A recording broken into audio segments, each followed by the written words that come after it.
interpretar esto, ¿no? Van a decir, esta gente es Jesús solos, ¿no? Y ya piensan que estamos en una secta o algo así, y no es así. No somos unitarios, no somos Jesús solos, porque pues bien lo sabemos que ellos niegan la Trinidad. No aparece explícitamente la palabra Trinidad en la Biblia, entonces no existe. Y haciendo acordación a lo que decía Darwin, hay un texto en el Evangelio de Juan. Ahora conocemos y vemos que es Jesucristo. Es Cristo el que hablaba todo el Antiguo Testamento, y el que se profetizaba en el Antiguo Testamento. Piensan que la iglesia es un lugar donde tienen que hablar de todos los temas habidos y por haber, ¿sí?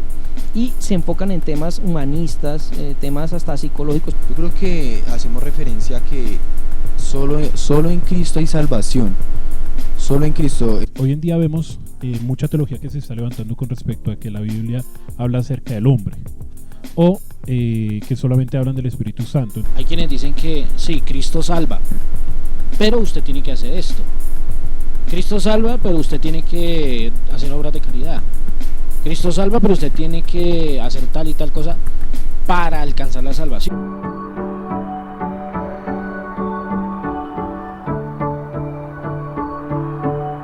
Continuando con este tema de solo Cristo, hay una pregunta que surgió en medio de esto. ¿En qué momento o cómo nace solo Cristo? El lema de solo Cristo, ¿cómo nace? ¿De dónde nace? Enrique, por favor.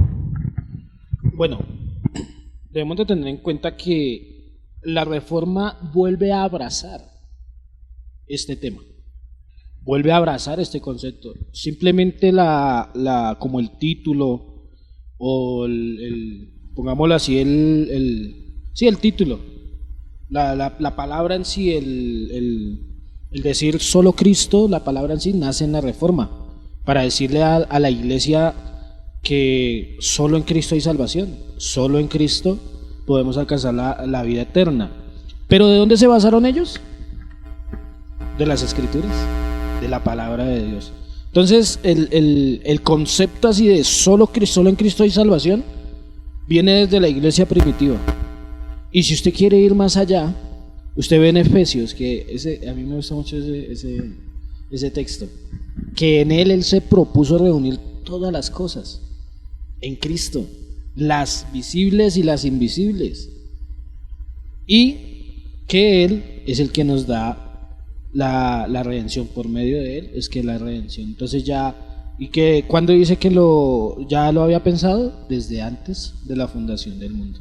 Entonces este concepto en la mente de Dios va mucho más atrás que el mismo tiempo, pero el concepto en práctica, la iglesia primitiva y en la Reforma se vuelve a abrazar esta doctrina. Darwin, por favor, si nos puedes aportar. ¿Cómo nace este tema, ¿no? El de solo Cristo? Lo que dice nuestro hermano Luis. Desde el principio la Biblia solo ha tenido un propósito, ¿no? Juan 20, 30 y 31 lo dice claramente, que todas las escrituras nos han dado solamente para que creamos que Jesús es el Cristo. Y realmente este tema se abarca en todas las escrituras, pero en la práctica realmente sale en el siglo XVI, en la Reforma, cuando los reformadores, como dice el hermano, abrazan otra vez la palabra. Ellos abrazan la palabra. Debido a que ellos abrazan este término de solo Cristo, que solo en Cristo hay salvación, solo es a través de Cristo, que no hay otro mediador entre Dios y los hombres, sino solo Jesucristo. ¿Por qué?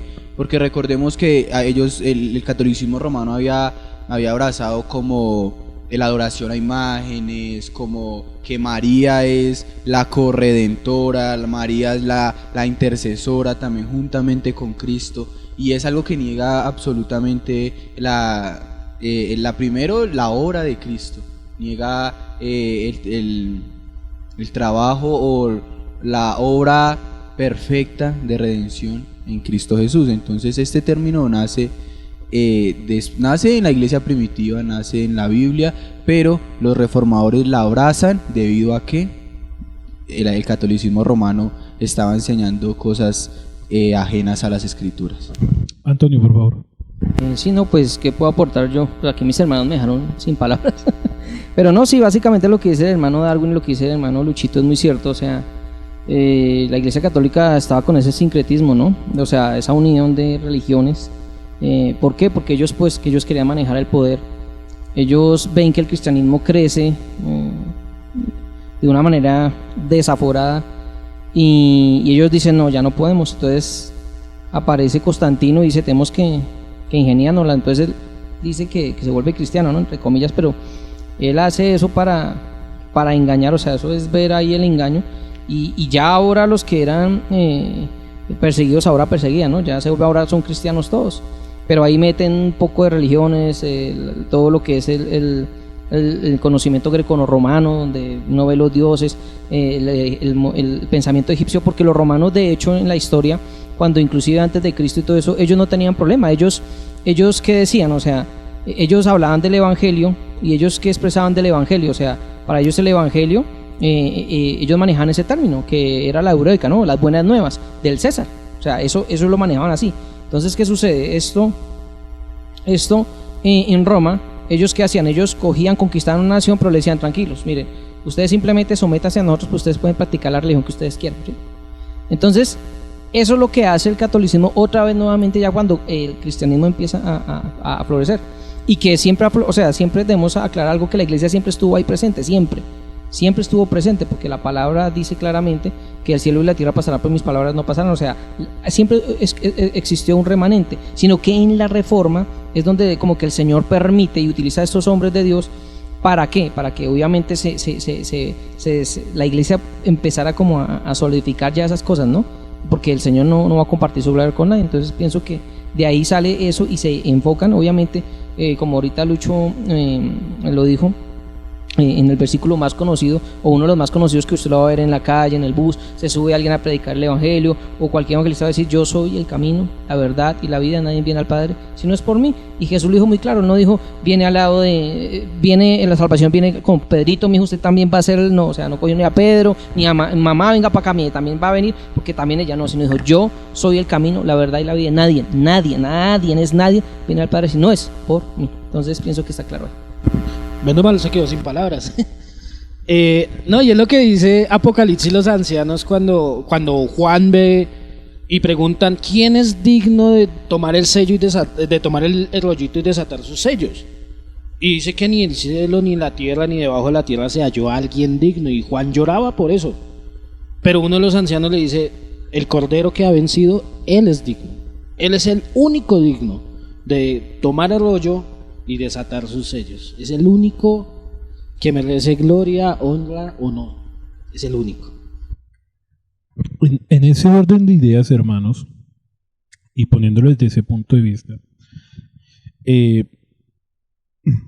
podríamos y afirmamos obviamente que la salvación solamente viene por Cristo, ¿cierto?